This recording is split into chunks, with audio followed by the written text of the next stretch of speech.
Hi folks, welcome to Hat Friday. Jimmy's got permission again from his union rep not to bother. I did wrap the bonnet in tinfoil, mate, but I thought it'd make me too warm on such a lovely day. It would. That's a fact. Today we're kind of going to talk about, I suppose, how everybody outside of the UK's borders views what's happening in the UK at the moment as far as our political class go. And I say political class because I think there is some misgivings about the actions of our SNP government's attitude as well, although I don't suppose we'll lay it at Nicola Sturgeon's door. Stewart, you sent us a link to a piece in the Irish Times. I wonder if you'd like to say something about that. Yes, I think we better start with the writer's name. And her name is Una Mullally. Never heard of her? Mullally? Mullally. She's not related to a young lassie from Pakistan, is she? No. That's a traditional Irish name, mate. I believe you. I was actually doing a funny double L. It's no Malala. Our sub-headline is, Boris Johnson is the Prime Minister. What did you expect? Send in the clowns and you wake up in a circus. It's a much more serious article than that. Mm-hmm. She sums up with our position, generally, our general position, and a lot of other people who are really quite worried about the drift, the serious drift towards an authoritarian government. And I'll reference Peter A. Bell in this context, that Peter A. Bell criticised something that Ian Blackford said about the police letting off Dominic Cummings this week and what he did. And Ian Blackford said it was untenable. And as Peter Bell says, you can keep saying that something is untenable, but if you do nothing about it, you're letting the power of these people carry on, the power to do what they want. And I think this article by Una Mullally, British political media orbit scandal like a swarm, subsuming online hysteria, and meanwhile the hive is left unattended. So God knows what's happening that's actually real, that's genuinely important. And look what happened yesterday. Yesterday it was announced that Britain has either the worst or the second worst death rate in the world. And did it hit the headlines on any of our news channels? No. We also had a significant uptick in major parts of the country. In London, in the southeast, significant uptick, and the graphs have turned around, and none of that was reported. And I don't like the way that I see that Sky News have now stuck up a hashtag after the pandemic. Pandemic is nowhere near over. Yeah. Well, to bring us kind of back to the root of the discussion, I mean, I think the big problem is we complain about the press all the time. And the meat of our political daily life is so often ignored.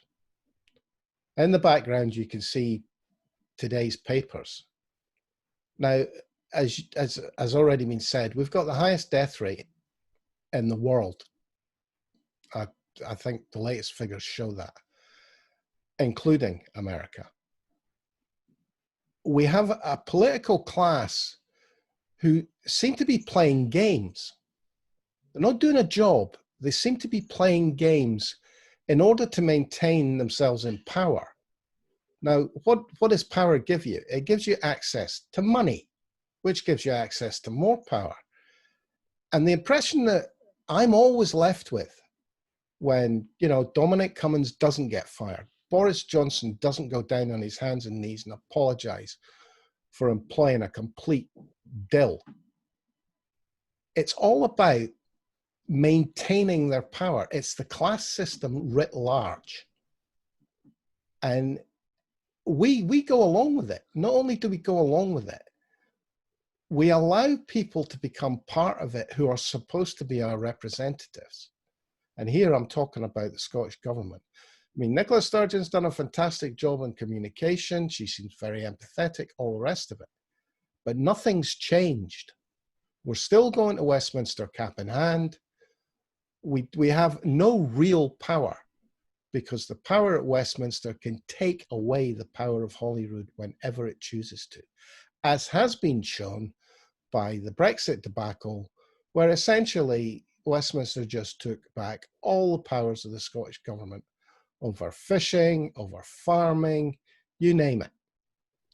And nobody is screaming, the press particularly. Right. One of the issues of this current scandal is the lack of accountability or examination of the relationship between the devolved governments and the UK government.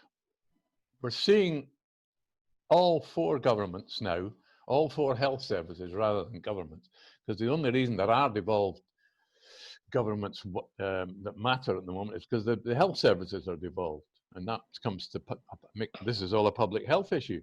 But where is the serious criticism coming from? People who support the Yes movement in Scotland are afraid to criticise the Scottish government about them lining up with the UK government, apparently, at the moment. Well, I mean, for me, the problem is you've got three devolved governments who are doing a much better communications job, all of them, including Arlene Foster, who is no friend in any way, shape or form to my beliefs. But she's doing a much better job than the government that is genuinely in control, which is the Westminster government. Yes, but the strategy, the timing, what else could the devolved governments do but wait for the furloughing, the money at the start, before they started lockdown and coming out of lockdown, given that the polls today are appalling. People are just going mad. They're going to go off and just have parties this weekend all over Britain. What are the governments actually going to do now, the devolved ones? They can't do anything else except ride along in the coattails. I mean, you asked the question, why didn't we go into lockdown earlier? We couldn't go into lockdown earlier because the purse strings are held at Westminster. That's what I'm saying. The power is, you said, I'm simply... Would we have... I'm simply illustrating what you've already said, Norrie, which is, yes, the power is there and the money is there. Well, I mean, the point I was going to tag on to that was, would we have? It's the real question. Would we have gone into lockdown earlier than England? I think so. I'm not sure we would have. Well, it's virtually academic At that point, we were being, the information was being given by Sage. Yeah, I think we'd have moved a lot faster, Norrie. I think we'd have taken a look at Germany and New Zealand. I think we were taking a look at Germany and New Zealand, and I think we were hamstrung. We knew we couldn't move. Well, I hope you're right. But Nicola's constantly brought up New Zealand because she obviously admires Jacinda Ardern. But as I say, I think we knew we were talking about test with the WHO when the UK government was clearly not wanting to have anything to do with the WHO because Donald was having a wee war with them at the time. And Donald's wars are our wars because we are tied so strictly to him through all these strange wee think tanks that influence London. That brings us back again to the point that was being made in the Irish Times today, that this idea that the UK is in some way exceptional because it once had an empire that it used to enslave and rob people.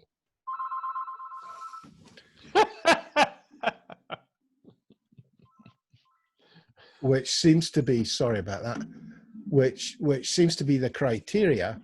We now have to basically grab a hold of America's coattails, who effectively have been the colonial power that took over from the UK. Yeah, well, also she references it in a slightly different way, in as much as, apart from America, the rest of the world can see the damage that Britain has done and the British Empire has done. America has always had a kind of special relationship with England because it grew out of England Because it used to be a colony. Yeah. And even though they had a revolution and turned their back on the king, they still felt, apparently, if you know anything at all about the history of the American Revolution, they still felt incredibly loyal to England. Well, I mean, how many Scots amended their names to the Bill of Rights? I don't think we can just say England in that context. Can I just give you a little bit of cheer you up slightly? I'll read what Una, the Irish Times, a summary of her little piece is, but I can heartily recommend it, as you can gather that Norrie. I'll put a link up on the website. She sums up by saying, the good news is there's a way out. Throughout history, empires fall, societies implode, but the process of rebuilding can only happen if there is a period of profound self-reflection. That's not happening. A real and honest acknowledgement of who you are and why you are. So stop the shock at the latest scandal and start looking in the mirror. Well, I'm not sure if that's very optimistic, but that's how she sums I don't know. up. I think we can find optimism for the actions of the United Kingdom government. We might want to criticise Nicola for not moving on independence as fast as we would like, but clearly she's seen as the main threat to the United Kingdom. I mean, the actions yesterday of Sarah Smith attacking the Scottish government yet again over this Nike conference at the 6 o'clock news, and then question time later that night where Ian Murray, Labour's sole representative in Scotland, follows on from her attack with an attack of his own. That was clearly set up by the BBC, clearly set up by the state broadcaster because they see the threat that is Scottish independence. Well, they broke the Nike story. So, I mean, it's something I've noticed. If they break a story, they push that line. I mean, they're like a political party in that way. Yeah, but Ian basically got to suggest last night that the Nike conference was ground zero for the pandemic in Scotland. That it all came from that conference. Well, and he went unchallenged on that because John Swinney never got into the conversation till about 10 minutes after the start of the programme. Well, the other thing that keep an eye on is this work that's being done on the actual form of the virus that was released at the Nike conference. That's been mentioned twice. So I think there's a good chance they're going to be able to turn around and say, by the way, the virus, the mutation that was found at the Nike conference is not the mutation that spread all over Scotland. So Ian Murray, you're wrong. Go and stick your head up where it belongs. Well, can I raise the discussion a wee bit by referencing something that John Drummond, who is chair of the Constitution Commission. Now, Norrie and I have been... I would explain what the Constitution Commission is, Stuart. Well, they promote a Scottish constitution. And have paid people to write. Yes, and Elliot Bulmer, who is the recognised expert in the field of constitutions, he's also he's widely paid by former Commonwealth Empire countries to help them rework their constitutions that they got their independence and worked with. So Elliot Bulmer is somebody that we know well. John Drummond today posted something interesting, and I had a small exchange with him. What I want to say is the key thing that came out of that exchange is that he agrees that we do have a steady drift towards an authoritarian government. I'm being very careful with my words here. A steady drift towards a very authoritarian government here in the UK. And how does that impact the Yes campaign and UDI? I actually think the more authoritarian Westminster becomes, the better, because I do think it's, if you have a target, a solid target that is essentially marching down the road to fascism. Fascism may be strong, but I'm talking about there are enough signposts on the road to indicate that what these guys want to do is run everything without the responsibility that goes with that power. No accountability at all. Exactly. So I think people will recognize that, and I don't think they'll have it. I think they'll stand up against it. I mean, it's what, 2 generations now since the Second World War. So we've lost people who actually fought fascism. Well, what have you seen this week, though, mate? You've seen scientists gagged by Boris yesterday, not allowed to answer questions that were asked. Live. You've seen journalists gagged by their bosses. Emily Maitlis getting an apology made in her name for something that she said. That everybody thought was true. And we've seen a man who ran a campaign around Brexit, basically using unelected bureaucrats as his whipping boy. And he is now an unelected bureaucrat himself. And he was given the biggest platform that any unelected bureaucrat has ever been given in UK political history, to speak to the nation. It's normally only the Prime Minister that addresses the nation. How on earth does a political appointee get to address the nation? And, by the way, lie to the nation? As more and more comes out about that, you've got to say he didn't dance around the truth. He wasn't using semantics. He was lying. He said he went to live on a house on his dad's estate. He didn't tell you that he owns that house. It's his second property. And by going to his second property, he was breaking the law. Well, that's it. Look, what was Angela Davis said? Because we're talking about, to some extent, it's the responsibility of the media, because only through the media that we've got do the people of this country get the information they need to make a judgment on this government. And the trouble is, we're in a situation, look what Angela Davis said. They came for me in the daylight and they'll come for you at the night. It's, you know, it's why we do not have a Scottish independent broadcasting authority. It's why it's still run by Ofcom. Well, because if you have the other way around, Norrie.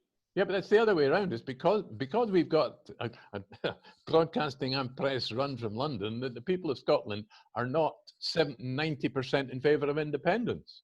I'm really glad you told me what I was just going to say. Well, you need to be told sometimes. Well, that's exactly what I was going to say, Stuart. The whole point of controlling the press is you then control the message that goes to the people. And we are being handed horse shit in barrel loads. Not by lies on the front pages, by nothing being on the front pages that's holding this government to account. I mean, it's unbelievable. The amount of contracts that they've handed out without even putting them up for auction. They've simply handed them to their buddies. Yes, and nobody in the press is screaming from the rooftops. We discovered that was another Serco contract. Not only have they got the contract for England for the contact tracing, they've also got a contract for people. It's a kind of support mechanism for people that have to go into quarantine. So they can phone up a number and, oh, I'm stuck indoors and I can't get food. It's another Serco contract. Yeah, but Serco is another name for cock-up. I know it is. Their track record is horrific. You know. And if yet again, what we'll find is if one of these pan-national organisations can't fulfil their contract, they'll walk away from it and let the government pick up the pieces. That seems to be absolutely acceptable worldwide now, but particularly in Britain and America, that these massive corporations that make huge amounts of money can just walk away from a contract if the profit isn't big enough for them. But we know what will happen. 6 months from now, they'll either have made a complete dog's breakfast of it, or they'll be asking for more money. Aye, and the problem is, Norrie, if they do make a dog's breakfast to it, like companies have made a dog's breakfast to bringing people in for discussions with the DSS, for example, people starved to death because they were waiting so long for their benefits. If these companies face no consequences, but the real life consequences for the people they're dealing with are life and death. But that brings me back to the point I made about the people in charge wanting the power. They want to be able to dictate policy. They want to change things, but they don't want responsibility when it goes wrong. And they also want complete control over the press so that we don't find out about the cock-ups, or it's far more difficult for us to find out about the cock-ups. Hence the reason that Craig Brown's gone to jail. Sorry, Craig Murray. Hence the reason that Julian Assange has been hidden away for years. They didn't want us to find out these things. No, these major whistleblowers, they don't want to know. They've got to keep them quiet. One of the huge problems at the moment is this: we're just not going to turn up. I mean, Newsnight is the one. Every night, Newsnight invite a minister on to be questioned, to answer questions, and they're not available. Now that is the main, shall we say, upper end of our political programming on television. Right. The main challenge. Did you see Channel 4 News last night, mate? They made the point that they asked 50 Conservative MPs after they had asked the government to provide a spokesperson, and not one of them would go on. Well, okay. Well, what's the next step in this march towards, fascism? Well, the press have to take both their bollocks in their hands and actually go on a television and say, it's now at the point where we cannot question on your behalf the political elite. We can't do it because they will not turn up. Well, it's why that hashtag's appearing all over Twitter, mate, about media scum. I can't remember it's been all over the place this week, and it's run by bot farms from the British government, from the right wing, from the think tanks. And it goes back to the First World War. There was a bloody German term that the Nazis picked up in the 30s, basically to describe the media as their opposition and to antagonize their support, to attack the media. Mm-hmm. Because if they can make the media ineffectual, then they've won. Yeah. Possibly, actually, now that we've kind of strayed onto this, but possibly the biggest news today is Donald Trump being censured. Was he censured? No, they left the tweet up. Is that going to stay on the screen, Norrie? Yeah, it is. Well, let me read out what it says. This is Donald J. Trump. This tweet violated the Twitter rules about glorifying violence. However, Twitter has determined that it may be in the public's interest for the tweet to remain inaccessible. I'm full of admiration because that's going to lead to a big fight. A big fight. Well, didn't he threaten last night to remove Twitter's limited incorporation in America? It's protection. It's protection through limited liability, which is absolutely 100% unconstitutional, and he would be laughed out of a district court, never mind take it to the Supreme Court. But that's what we're having here. A man-child president who doesn't like the way that a company treats him, because it's the same way that it treats other people. If I put some nonsense up on Twitter that is lies and glorifies violence, they're going to take it down. Well, don't forget, all these countries, especially including ours, have already taken emergency powers because of the virus. So they have extra powers that they need already. What is the next step? Oh, you need to have a war of some sort. My God, China's helping there. I think we've skipped too far forward here, Stuart. Possibly, yes. I think we have to question what Donald Trump's threatening to do with Facebook, Twitter, and what's the other one? Instagram, probably. Whatever. Is to class them as newspapers. So they become responsible for what is published on their platforms, as opposed to just enablers. Well, they can't work with it. They can't work under that law. Well, the question for me then becomes, because there are some things I see on Twitter and Facebook that I don't think should be there. I agree with you. Be quite frank about it. But and depending on your place in the political spectrum, there'll be things we all see that we don't like. So you either accept Getting a bit hot. that they publish everything, or you accept that they police themselves. I would contend that both Twitter and Facebook, they may be slow to the party, but they have put in place systems for reporting the worst kind of content. They are trying. I mean, let's be honest, Facebook's massive. The amount of posts per day must be running to billions. So God only knows how they're meant to police everything. So what then happens? Well, there's a reporting mechanism there. If you report something, they will take it down. If you see something that really offends you, you can tell them and they will take it down. You see, I have this offend you. I mean, what the hell does that mean? Oh, well, God, exactly. It's personal. You choose to be offended or not. Of course you do. It's Aye. that simple. Exactly. But the question I'm really... It's not that simple, Norrie, because there is content that is offensive, regardless of whether you choose to be offended by it or not. You can't put up child sex abuse, for example. Jimmy, you can't put up people getting battered shitless or killed. Well, no content comes around and gives you a kicking. True. You can just click on it and get rid of it. Mm-hmm. You know, but, I mean, that's kind of my point. No content kneels on your neck till you die. Sorry? No content kneels on your neck till you die. Exactly. You can block people on Twitter. Can you block people on Facebook? Yep. I don't use Facebook. But, you know, you have options open to you, and nobody comes round and puts a brick through your window with content. So it's, to me, a lot of this outrage is because you can't be bothered thinking about it.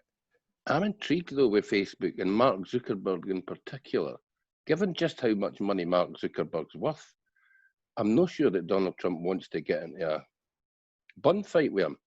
Zuckerberg could effectively go and buy the Trump organization and just fire all his family for a kickoff. Well, he could go and buy a country and operate out of a country that he owns.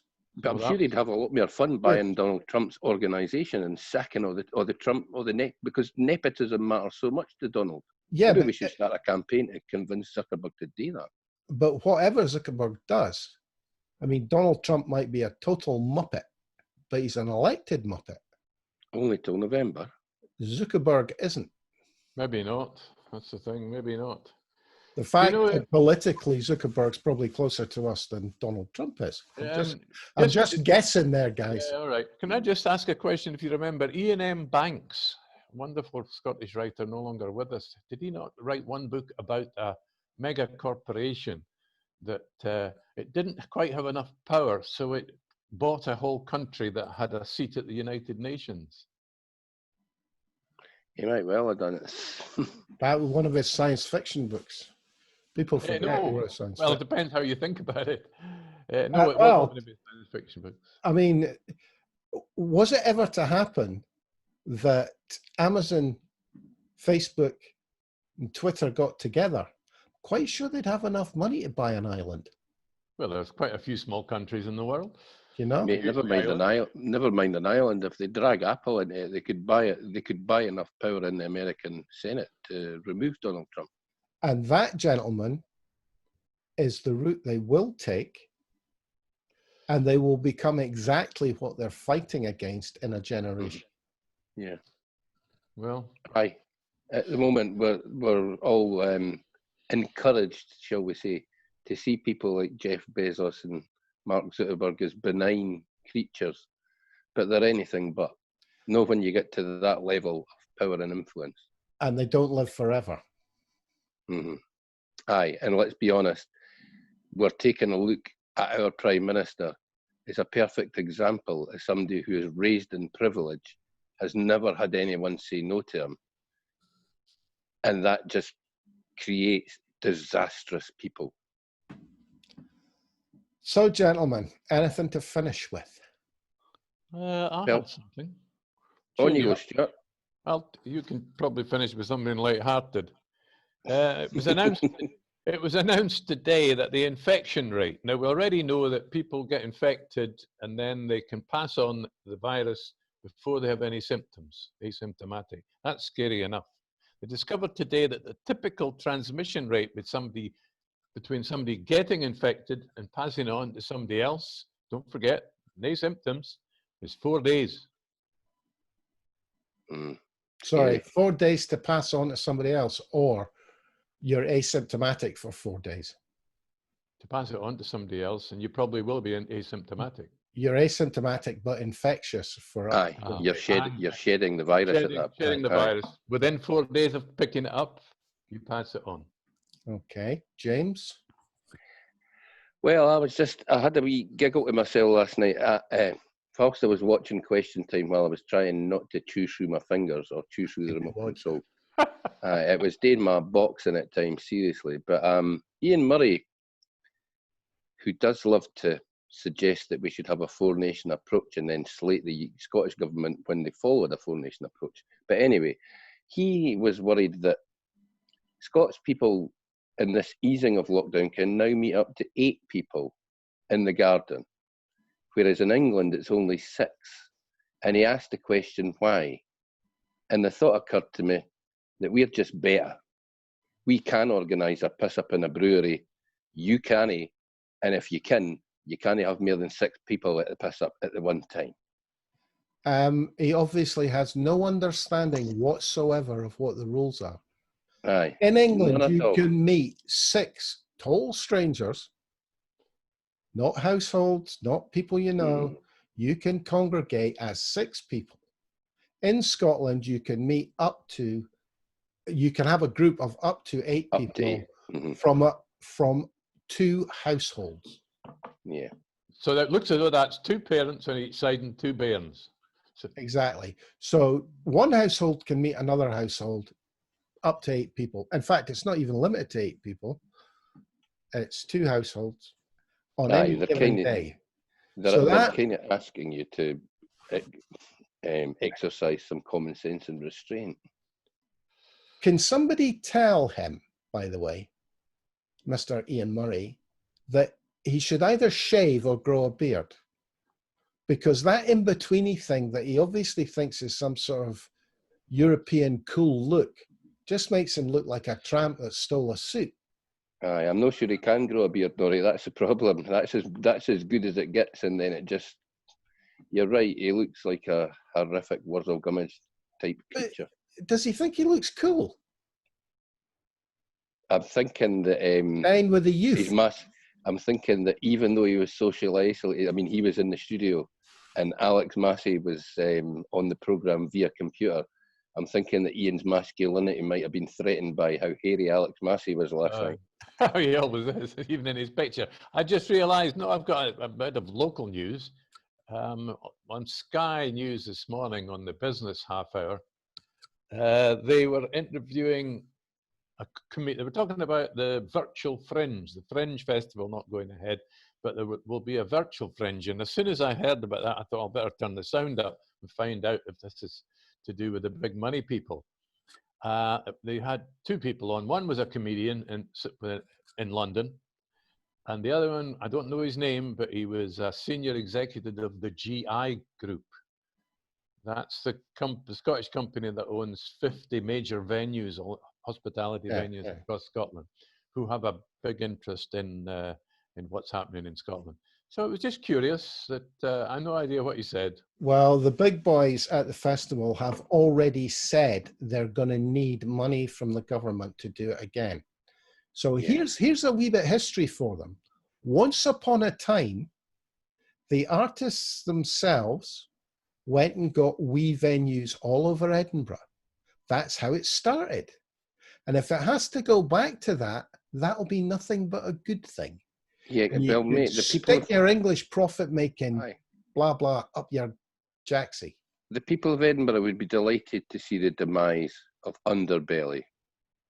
Underbelly is a horrific company that screws artists and venues and producers to make money for 2 guys who went to Eton with Boris.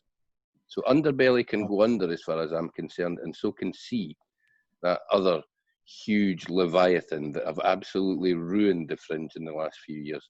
Remember when you could get a ticket for a show for a £5, and if it was crap, you just go out, walked out, got up, walked out, and went to another show because the tickets were a £5. Yeah. I mean, as far as I'm concerned, the sooner it gets back to what it was.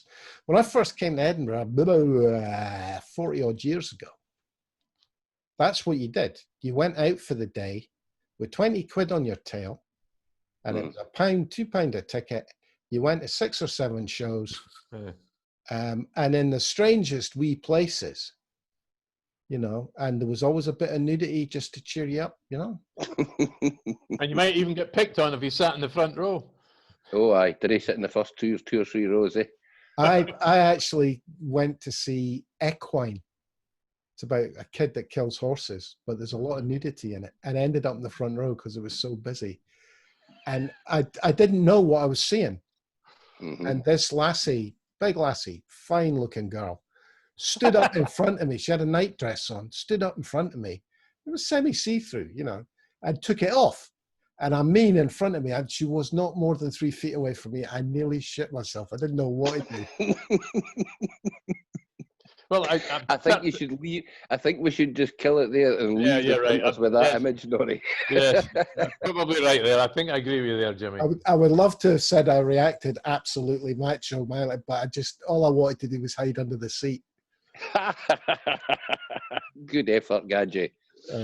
Well, that's the way it goes. Well, thanks, guys. We're going to have Saturday off. Unless something happens. Unless something amazing happens, aye. Well, on that note, thanks, Stuart Lockhead, Jimmy Hutton. I'm Norrie Stewart. Thanks for watching and listening, folks. Cheerio. And we'll catch up with you later. Oh, and by the way, thanks for your feedback, people out there. We've had a few messages on YouTube and the website. Thanks very much, guys. Catch you later.